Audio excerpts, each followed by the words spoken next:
नमस्कार विद्यार्थी मित्रांनो, मी रुपाली देवरमणी. आज इयत्ता 8वी इतिहास या विषयाबद्दल आपण माहिती पाहणार आहोत. तर प्रकरण 10 आहे सशस्त्र क्रांतिकारी चळवळ. या पाठाबद्दल आपण सविस्तरपणे माहिती पाहूया. तर ब्रिटिश साम्राज्याविरुद्ध भारतात विविध मार्गांनी आंदोलने झालेली आहेत. त्यातील एक मार्ग सशस्त्र क्रांतीचा होता. त्यांची ओळख आपण या पाठात करून घेणार आहोत. तर सन 1857 पूर्वी इंग्रजी सत्तेविरुद्ध झालेले उठाव आणि 1857चा स्वतंत्र लढा याचा आपण या पाठामध्ये माहिती पाहूया. त्यानंतरच्या काळात रामसिंह कुका यांनी पंजाबमध्ये सरकार विरोधी उठावाचे आंदोलन केले होते. तर आता आपण पहिल्यांदा वासुदेव बळवंत फडके यांच्याबद्दल माहिती पाहणार आहोत. वासुदेव बळवंत फडके बघा, महाराष्ट्रात इंग्रजांविरुद्ध सशस्त्र लढा वासुदेव बळवंत फडके यांनी दिलेला आहे. म्हणूनच ब्रिटिश साम्राज्यांशी शस्त्रांनी लढले पाहिजे अशी त्याची धारणा होती. त्यांनी वस्ताद लहुजी साळवे यांच्याकडे शस्त्रविद्येचे शिक्षण घेतले होते. म्हणजे ब्रिटिश सत्तेविरुद्ध सशस्त्र उठाव करण्यासाठी त्यांनी रामोशी बांधवांना संघटित करून बंड पुकारले. हे बंड अयशस्वी झाले. म्हणजे ब्रिटिश सरकारने त्याची रवानगी एडनच्या कारागृहात केली. तेथेच त्यांचा 1883 मध्ये मृत्यू झाला. स्वातंत्र्यासाठी त्यांनी सशस्त्र लढा उभारला. अशा प्रकारे वासुदेव बळवंत फडके यांना म्हटलं जातं. त्यानंतरच आहे चाफेकर बंधू बघा, सन 1897 साली पुण्यात प्लेगच्या साथीचा बंदोबस्त करताना प्लेग कमिशनर रॅड यांनी जुलूम जबरदस्ती केली. त्याचा बदला म्हणून दामोदर व बाळकृष्ण या चाफेकर बंधूंनी 22 जून 1897 रोजी रॅडचा वध केला. अशा प्रकारे दामोदर, बाळकृष्ण व वासुदेव हे 3 बंधू व त्याचे सहकारी महादेव रानडे यांना फाशी देण्यात आली. फाशी झाली. एकाच घरातील 3 भावांनी देशसेवेसाठी हौतात्म्य पत्करले. या सुमारास बिहारमधील मुंडा आदिवासींनी बिरसा मुंडा यांच्या नेतृत्वाखाली सरकार विरुद्ध फार मोठा उठाव केला. अशा प्रकारे चाफेकर बंधूविषयी आपण माहिती पाहिलं. त्यानंतरचा आहे अभिनव भारत बघा, सन 1900 मध्ये स्वातंत्र्यवीर वी. सावरकर, त्यांनाच काय म्हणतो आपण विनायक दामोदर सावरकर यांनी नाशिक येथे मित्रमेळा ही क्रांतिकारकांची गुप्त संघटना स्थापन झालेली आहे. 1904 साली याच संघटनेला अभिनव भारत असे नाव देण्यात आलं. म्हणजे उच्च शिक्षण घेण्याच्या निमित्ताने सावरकर इंग्लंडला गेले. तेथून त्यांनी अभिनव भारत संघटनेच्या भारतातील सदस्यांना क्रांतिकारी वाङ्मय, पिस्तुले इत्यादी साहित्य पाठवण्यास सुरुवात केली. त्यांनी जोसेफ मॅजिनी या प्रसिद्ध इटालियन क्रांतिकारकाचे स्फूर्तिदायी चरित्र लिहिले. 1857चा उठाव हे भारतातील पहिले स्वातंत्र्य युद्ध होत असं त्यांनीच आपल्या स्वातंत्र्य समर या म्हणजे असे त्यांनी प्रतिपादन करणारा 1857चे स्वातंत्र्य समर हा ग्रंथ त्यांनी लिहिलेला आहे. अशा प्रकारे अभिनव भारत हे कोणाचं आहे? स्वातंत्र्यवीर वी. सावरकर असून त्यांनी शालेय जीवनात असताना मित्रमेळा हे एक विद्यार्थी संघटना स्थापन केलेले होते. पुढे तेच 1904 मध्ये ह्या संघटनेचे रूपांतर युवक असताना त्यांनी अभिनव भारत या संघटनेमध्ये केले. आणि या संघटनेमार्फत त्यांनी काय केलेले होते? अभिनव भारत या संघटनेच्या भारतातील सदस्यांना क्रांतिकारक लंडन येथे त्यांनी काय केले? इंग्रजांकडे त्यांनी शिक्षणाकडे गेलेले असताना क्रांतिकारी वाङ्मय, पिस्तुले इत्यादी साहित्य पुस्तकातून त्यांनी पुरवत असत. आणि त्यांनी जोसेफ मॅजिनी ह्या इटालियन क्रांतिकारकाचे स्फूर्तिदायी चरित्र वाचले आणि 1857चा उठाव पहिले भारतीय स्वातंत्र्य युद्ध असं म्हटलं जातं. एक मोठा पुस्तक त्यांनी तिथून पुस्तक पाठवायचे. असे पुस्तकाच्या साईडला पुस्तकाचा कव्हर असायचा. ह्या साईडला पुस्तकं दिसायचा, चारी साईडला पुस्तकं दिसायचा. मध्ये असं त्यांनी एक बंदुका एवढं त्यांनी पुस्तकातले पेज कापायचे, मध्ये बंदुका ठेवायचे आणि साईडला बघितलं तर पुस्तक, मध्ये पुस्तकाच्या मध्ये काय असायचं? बंदुका असायचा. असं बंदुका त्यांनी भारतातील क्रांतिकारकांना लंडन येथून पाठवलेलं होतं. त्याच बंदुका घेऊनच चाफेकर बंधूंनी म्हणा रॅड या अधिकाऱ्याचा खून केलेले होते. म्हणून त्यामुळं त्यांना खून करण्यासाठी प्रेरित केलेले म्हणून स्वातंत्र्यवीर सावरकरांना शिक्षा झालेला आपल्याला दिसून येतो. बघा, माहित आहे का तुम्हाला? मध्ये आपण एडिशनल माहिती पाहू. 50 वर्षाच्या सश्रम कारावासाची शिक्षा भोगण्यासाठी स्वातंत्र्यवीर सावरकरांना कुठं नेण्यात आलं होतं? अंदमान निकोबार येथील सेल्युलर जेलमध्ये त्यांना नेण्यात आलेलं होतं. म्हणजे तिथे त्यांनी 10 वर्ष राहिले होते. माझी जन्मठेप या आपल्या आत्मचरित्रात त्यांनी त्या अंदमानातील भयंकर दिवसाचे अनुभव लिहून ठेवले होते. पुढे सरकारने त्याची रत्नागिरी येथे नेऊन स्थानबद्ध केले. ते सावरकरांनी जातीभेद निर्मूलन म्हणा, अस्पृश्यता निवारण म्हणा, सहभोजन म्हणा, भाषा शुद्धीकरण म्हणा, अशा सामाजिक चळवळी त्यांनी केलेल्या आहेत. ते एक थोर साहित्यिक होते.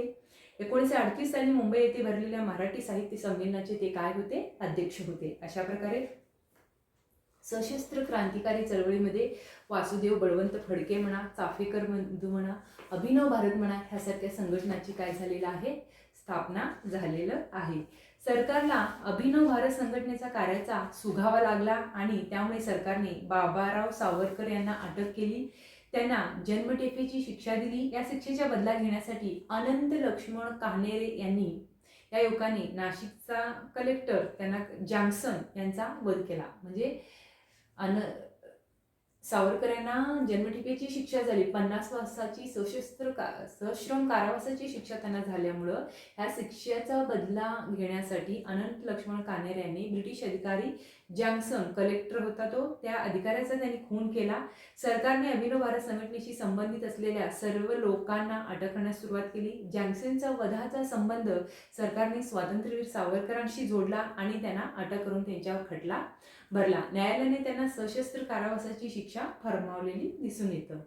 अशा प्रकारे अभिनव भारत या संघटनेबद्दल माहिती पाहिलेलं आहोत. 1904 सावरकर यांनी बालपणात विद्यार्थी दशेत मित्रमेळा या संघटनेची स्थापना केलेली होती. पुढे 1904 मध्ये ते अभिनव भारत या संघटनेमध्ये त्याचं रूपांतर झालेलं आहे आणि त्यांचे शिक्षणासाठी त्यांनी बॅरिस्टर पदवी त्यांनी घेतलेली होती. लंडन येथे गेलेली होती. तेथून त्यांनी भारतीय आंदोलकांना काय केलेलं होतं? बंदुका वगैरे शस्त्र वगैरे पुरवलेल्या होत्या. त्यांच्या संशयावरून सुद्धा त्या आरोपाखाली सुद्धा त्यांना शिक्षा झालेलं आहे. त्यामुळेच त्यांना 50 वर्षाची सशस्त्र कारावासाची शिक्षा झाली. ह्या संघटनेच्या जे काही अन्य सदस्य होते त्यांना सुद्धा अटक करण्यात आलेला पुढील काळ दिसून येतो. अशा प्रकारे अभिनव भारत या संघटनेबद्दल आपण माहिती पाहिलेलं आहोत. त्यानंतर बंगालमधील क्रांतिकारी चळवळ आपण पाहणार आहोत. बंगालमधील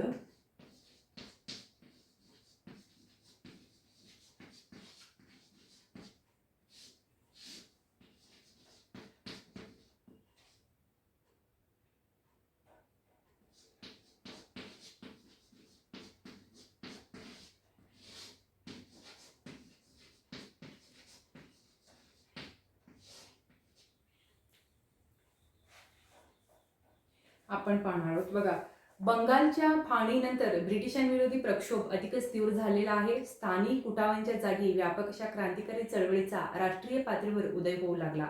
म्हणजे देशातील विविध भागात क्रांतिकारी विचारांनी भारावलेले तरुण आपल्या गुप्त संघटना स्थापन करू लागले. म्हणजे ब्रिटिश अधिकाऱ्यांना जरब शिक्षा बसवणे म्हणा, ब्रिटिश शासन यंत्रणा खिळखिळी करणे म्हणा, ब्रिटिश सरकारला लोकणारा वाटणारा दरारा नाहीसा करणे म्हणा, ब्रिटिशांची सत्ता उलटवून टाकणे ही त्यांची प्रमुख उद्दिष्टे होती. अशा प्रकारे बंगालमध्ये अनुशीलन समिती ही क्रांतिकारी संघटना कार्यरत असून अनुशीलन समितीच्या 500च्या वर शाखा आहेत. अरविंद घोष यांचे बंधू बारिंद्र कुमार घोष हे या संघटनेचे काय होते? प्रमुख होते. अरविंद घोष यांचा सल्ला व मार्गदर्शन या संघटनेला लाभत असे. म्हणजे कोलकात्याजवळील माणिकताळा येथे या समितीचं बॉम्ब तयार करण्याचं केंद्र होते. 1908 साली खुदिराम बोस व प्रफुल्ल चाकी या अनुशीलन समितीच्या सदस्यांनी किंग्सबोर्ड या न्यायाधीशाला ठार करण्याची योजना आखली. परंतु ज्या गाडीवर त्यांनी बॉम्ब टाकला ती गाडी किंग्सफोर्डची नव्हती. म्हणजे या हल्ल्यात गाडीतील 2 इंग्लिश स्त्रिया मृत्युमुखी पडल्या. इंग्रजांच्या हाती सापडू नये म्हणून प्रफुल्ल चाकी यांनी स्वतःवर गोळी झाडून घेतली.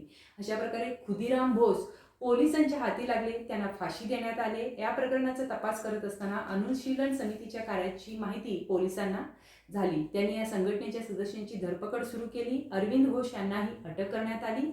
अरविंद बाबूंचा संबंध बॉम्ब तयार करण्याशी जोडण्यात सरकारला अपयश आल्याने त्यांना न्यायालयाने निर्दोष सोडले. अशा प्रकारे अन्य सदस्यांना दीर्घ मुदतीच्या शिक्षा ठोठावण्यात आल्या. रासबिहारी बोस आणि सचिंद्रनाथ सन्याल यांनी क्रांतिकारी संघटनेचे जाळे बंगालमध्ये बाहेर विस्तारले. पंजाब, दिल्ली, उत्तर प्रदेश येथे क्रांतिकारी कार्याची केंद्रे उभारली. म्हणजे व्हाईसरॉय लॉर्ड हार्डिंग्जवर बॉम्ब फेकण्याचे धाडसी कृत्य रासबिहारी बोस आणि त्यांच्या सहकार्याने केलेले आहे. पण हल्ल्यातून लॉर्ड हार्डिंग्ज हा बचावलेला आहे. अशा प्रकारे मद्रास प्रांतात ही क्रांतिकार्य चालू होते. वांची अय्यर या क्रांतिकारकाने या अशा ब्रिटिश अधिकाऱ्याला ठार केले. त्यानंतर त्याने स्वतःवर गोळी झाडून आत्माहुती दिली. अशा प्रकारे बंगालमधील क्रांतिकारी चळवळ यांच्याबद्दल आपण माहिती पाहिलेलं आहोत.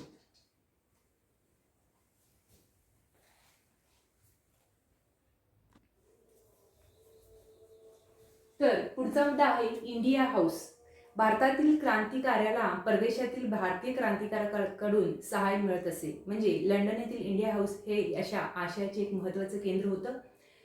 पंडित श्यामजी कृष्ण वर्मा या भारतीय देशभक्तांनी इंडिया हाऊसची स्थापन केली होती. या संस्थेमार्फत भारतीय तरुणांना इंग्लंडमध्ये उच्च शिक्षण घेण्यासाठी शिष्यवृत्त्या दिल्या जात असत. म्हणजे स्वातंत्र्यवीर सावरकरांना अशी शिष्यवृत्ती मिळाली होती. मादामा कामा यांनी जर्मनीत स्टुटगार्ड येथे भरलेल्या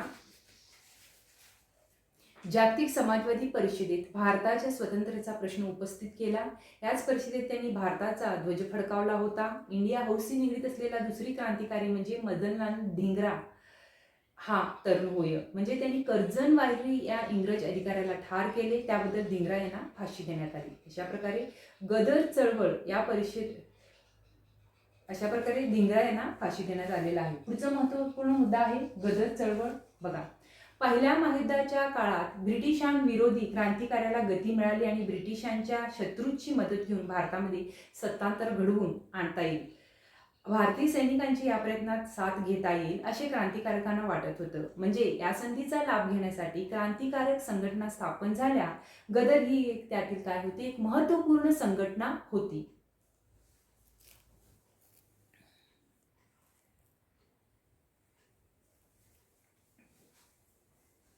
तर दुसरं महत्त्वपूर्ण आहे गदर संघटना. पहिल्या महायुद्धाच्या काळात ब्रिटिशांविरोधी क्रांतिकारी कार्याला गती मिळाली. ब्रिटिशांच्या शत्रूची मदत घेऊन भारतामध्ये सत्तांतर घडवून आणता येईल. भारतीय सैनिकांची या प्रयत्नात साथ घेता येईल असे क्रांतिकारकांना वाटत होते. म्हणजे या संधीचा लाभ घेण्यासाठी क्रांतिकारक संघटना स्थापन झाल्या. गदर ही त्यातील एक काय होती, एक प्रमुख महत्त्वाची संघटना होती. म्हणजे अमेरिका व कॅनडा येथील भारतीयांनी गदर या संघटनेची स्थापना केली. लाला हरदयाळ म्हणा, भाई परमानंद म्हणा, डॉक्टर पांडुरंग सदाशिव खानकोजी म्हणा इत्यादी क्रांतिकारक या संघटनेचे काय होते, प्रमुख नेते होते. म्हणजे गदर म्हणजे विद्रोह. गदर हे या संघटनेच्या मुखपत्राचं नाव होतं. या मुखपत्रातून ब्रिटिश राजवटीचे भारतावरील दुष्परिणाम विशद करण्यात येत. म्हणजे भारतीय क्रांतिकारकांच्या साहसी कृत्याची माहिती सांगितली जाईल. अशा प्रकारे राष्ट्रप्रेम व सशस्त्र क्रांती याचा संदेश गदर या मुखपत्राने भारतीयांना दिलेला आहे. अशा प्रकारे ब्रिटिश विरोधी उठाव करण्यासाठी गदर संघटनेच्या नेत्यांनी युद्धजन्य परिस्थितीचा फायदा घेण्याचे ठरवलं. त्यांनी पंजाबमध्ये ब्रिटिशांविरुद्ध उठाव करण्यासाठी योजना आखली. लष्करांमधील भारतीय सैनिकांना उठावात सामील करून होण्यासाठी उद्युक्त केले. रासबिहारी बोस आणि विष्णू गणेश पिंगळे यांनी उठावाचं नेतृत्व करावे असं ठरलं. पण फितुरीमुळे ब्रिटिशांना या योजनेचा सुगावा लागला. पिंगळे पोलिसांच्या हाती सापडले. त्यांना फाशी देण्यात आली. रासबिहारी बोस मात्र निष्ठून जाण्यात यशस्वी झाले. म्हणजे जपानमध्ये जाऊन त्यांनी आपले क्रांतिकार्य पुढं सुरू केलेले आहेत. अशा प्रकारे गदर चळवळीविषयी आपण माहिती पाहिलेला आहोत. आता आपण काकोरी कट पाहणार आहोत. काकोरी कट बघा, सरकारच्या दडपशाहीने क्रांतिकारी चळवळ संपुष्टात आली नाही. तर गांधीजींनी असहकार चळवळ स्थगित केल्यानंतर अनेक तरुण क्रांतिमार्गाकडे वळले. चंद्रशेखर आझाद म्हणा, रामप्रसाद बिस्मिल म्हणा, योगेश चटर्जी म्हणा, सच्चिंद्रनाथ सन्याल इत्यादी क्रांतिकारक एकत्र आले आणि क्रांतिकार्याला लागणारा पैसा जमवण्यासाठी त्यांनी रेल्वेतून नेला जाणारा सरकारी खजिना 9 ऑगस्ट 1925 रोजी काकोरी या उत्तर प्रदेशातील रेल्वे स्टेशन जवळ लुटला. म्हणजे यालाच काय आपण म्हणतो, काकोरी कट असं म्हणतो. म्हणजे सरकारच्या दडपशाहीने क्रांतिकारी चळवळ संपुष्टात आली नाही. तर काय झालं, गांधीजींनी असहकार चळवळ स्थगित केल्यानंतर अनेक तरुण क्रांती मार्गाकडे वळालेले होते. त्यामध्ये चंद्रशेखर आझाद होते, रामप्रसाद बिस्मिल होते, योगेश चटर्जी होते, सचिंद्रनाथ सन्याल ह्यासारख्या क्रांतिकारकांनी एकत्र येऊन क्रांतिकाराला लागणारा जो काही पैसा आहे तो जमवण्यासाठी त्यांनी काय केले, सरकारी खजिना लुटण्याचा प्रयत्न केला. 9 ऑगस्ट 1925 रोजी त्यांनी उत्तर प्रदेशातील रेल्वे स्टेशन जवळ लुटला. त्याला काय म्हटलं जातं, काकोरी कट असं म्हटलं जातं. या सरकारने तत्काळ कारवाई करून क्रांतिकारांना अटके टाकलेला आहे. त्यांच्याविरुद्ध खटले चालवण्यात आले. अशफाक उल्ला खान, रामप्रसाद बिस्मिल म्हणा, रोशन सिंग म्हणा, राजेंद्र लाहिरी यासारख्या नेत्यांना अटक करण्यात आलं, फाशी देण्यात आले. चंद्रशेखर आझाद मात्र या चकमकीमध्ये त्यांनी पोलिसांच्या हाती सापडलेले नाहीत. अशा प्रकारे काकोरी कटविषयी आपण माहिती पाहिलेला आहोत. त्यानंतरच आहे हिंदुस्थान सोशलिस्ट रिपब्लिकन असोसिएशन. तर आता आपण पाहणार आहोत हिंदुस्थान सोशलिस्ट रिपब्लिकन असोसिएशन बद्दल. तर समाजवादी विचारांनी प्रभावित झालेल्या तरुणांनी देशव्यापी क्रांतिकारी संघटना उभी करण्याचे ठरवलं. त्यामध्ये कोण महत्त्वपूर्ण नेते होते? चंद्रशेखर आझाद होते, भगतसिंग होते, राजगुरू होते, सुखदेव इत्यादी तरुण यामध्ये प्रमुख होते. हे सर्व क्रांतिकारक धर्मनिरपेक्ष विचारसरणीचे होते. म्हणजे 1928 साली दिल्लीच्या फिरोजशाह कोटला मैदानावर झालेल्या बैठकीमध्ये या तरुणांनी हिंदुस्थान सोशलिस्ट रिपब्लिकन असोसिएशन ह्या संघटनेची त्यांनी स्थापना केली. भारताला ब्रिटिशांच्या शोषणातून त्यामागचं त्यांचं मुख्य उद्देश काय होतं? तर भारताला ब्रिटिशांच्या शोषणातून मुक्त करणं होतं. हे संघटनेचं मुख्य उद्दिष्ट होतं. म्हणजे त्याचबरोबर त्याला शेतकरी कामगारांचे शोषण करणारी अन्यायी आर्थिक सामाजिक व्यवस्था ही उलथून टाकायची होती. म्हणजे सामाजिक न्यायावर व समतेवर आधारित समाज निर्माण करण्याला भगतसिंग यांनी महत्त्व दिलेलं आहे. अशा प्रकारे शस्त्रे गोळा करणे म्हणा आणि कार्यक्रमाची अंमलबजावणी करणे म्हणा ही कामे या संघटनेच्या स्वतंत्र विभागाकडे सोपवली होती. या विभागाचं नाव होतं हिंदुस्थान सोशलिस्ट रिपब्लिकन आर्मी आणि तिचे प्रमुख होते चंद्रशेखर आझाद. अशा प्रकारे या संघटनेच्या सदस्याने अनेक क्रांतिकारी कृत्ये केली. भगतसिंग व राजगुरू यांनी लाला लजपत राय यांचा मृत्यूचा बदला घेण्यासाठी सॉन्डर्स या अधिकाऱ्याला गोळी घालून ठार केले. भगतसिंग आणि राजगुरू यांनी लाला लजपत राय यांचा मृत्यूचा बदला घेण्यासाठी म्हणजे सॉन्डर्स या अधिकाऱ्याचा त्यांनी खून केले आणि त्याबद्दल सुद्धा त्यांना शिक्षा देण्यात आलेली आहे. लाला लजपत राय हे ब्रिटिशांचा एक कायदा होता, काळा कायदा म्हणून ओळखलं जातं. त्या कायद्याविरोधी बघा ब्रिटिशांचा एक कायदा होता.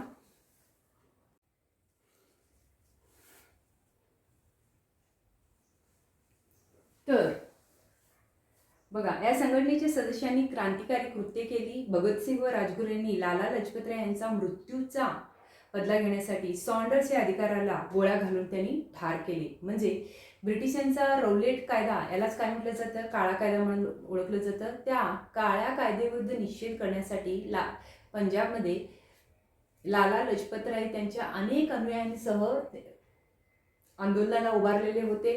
त्याविरुद्ध हे एका अधिकाऱ्याला त्यांनी पाठवलेले होते, सायमन अधिकाऱ्याला. सायमन परत जा असं घोषणा देत असतानाच लाला लजपत राय यांच्यावर अनेक जमावांसह लाला लजपत राय यांच्यावर सुद्धा लाठीचार्ज करण्यात आला. पुढे लाला लजपत राय यांनी त्याच्यामध्येच मृत्युमुखी पडलेलं दिसून येतं. ह्या गोष्टीचा बदला घेण्यासाठीच सॉन्डर्स या अधिकाऱ्याला गोळ्या घालून त्यांनी ठार केलेले होते. म्हणजे नागरी हक्काची पायमल्ली करणारी 2 विधेयके यावेळी सरकारने मध्यवर्ती विधिमंडळात दाखल केली होती. त्यांचा निषेध करण्यासाठी भगतसिंग व बटुकेश्वर दत्त यांनी मध्यवर्ती विधिमंडळात काय केलेले होते? बॉम्बफेक केलेले होते. अशा प्रकारे तत्काळ हिंदुस्थान सोशलिस्ट रिपब्लिकन आर्मीच्या केंद्रात त्यांनी धाडी घातल्या. त्यातून सॉन्डर्सचे हत्येचे दोरेही पोलिसांच्या हाती लागलेला आहे. अशा प्रकारे सरकारने क्रांतिकारकाची धरपकड सुरू केली. त्यांच्यावर राजद्रोहांच्या आरोपाखाली खटले भरले. भगतसिंग म्हणा, राजगुरू म्हणा, सुखदेव म्हणा यांना 23 मार्च 1931 रोजी लाहोरच्या तुरुंगात फाशी देण्यात आल्या. आणि चंद्रशेखर आझाद मात्र शेवटी पोलिसांच्या हाती सापडले नाहीत. पुढे अलाहाबादच्या आल्फ्रेड पार्कमध्ये पोलिसांच्या झालेल्या चकमकीत ते ठार झाले. अशा प्रकारे हिंदुस्थान सोशलिस्ट रिपब्लिकन असोसिएशन या संघटनेविषयी आपण माहिती पाहिलेला आहोत. आता चित्तगाव शस्त्रागारावरील हल्ला पाहणार आहोत. चित्तगाव शस्त्रागारावरील हल्ला. चित्तगाव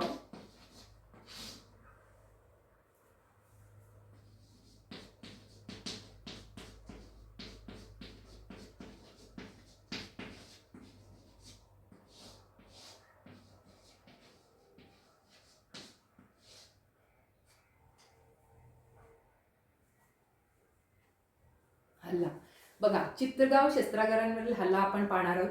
सूर्यसेन हे बंगालमधील चित्तगाव येथील क्रांतिकारी गटाचे काय होते, प्रमुख होते. त्यांनी आपल्या भोवती अनंत सिंग, गणेश घोष, कल्पना दत्त, प्रीतिलता वड्डेदार अशांसारख्या निष्ठावान क्रांतिकारकाची त्यांनी फौज गोळा केली.